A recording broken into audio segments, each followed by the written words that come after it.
বর্তমান আধুনিক তুরস্কে বসফরাস প্রণালীর পাশে যে মসজিদগুলো আছে দৃষ্টিনন্দন মাল্টিপারপাস, ওইটার আদলে পাগলা মসজিদ কেন্দ্রিক একটা ইসলামিক কমপ্লেক্স গড়ে তোলা হবে।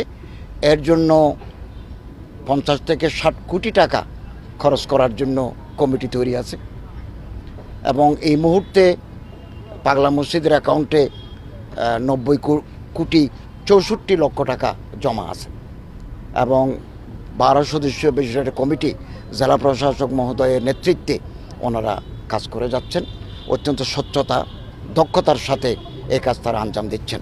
ইতিমধ্যে এই কমপ্লেক্সের জন্য ডিজাইন জমা দিচ্ছে 12টা প্রতিষ্ঠান। রাজশাহী প্রকৌশল বিশ্ববিদ্যালয়ের একটা এক্সপার্ট টিম পরীক্ষা করে একটা প্রতিষ্ঠানকে ওনারা মনোনয়ন দিয়েছেন। আশা করি জেলা প্রশাসক মহোদয় এবং কমিটি অতি সত্বর ওনাদেরকে কার্যাদেশ দেবেন এবং কাজ শুরু হয়ে যাবে। আমি আশা করছি অন্তর্বর্তীকালীন সরকার যতদিন আছেন নির্বাচনের আগ মুহূর্ত পর্যন্ত এই সময়ের মধ্যে আমি নিজে এসে এই কমপ্লেক্সের ভিত্তি স্থাপন করতে পারবো, এটা আমার প্রত্যাশা।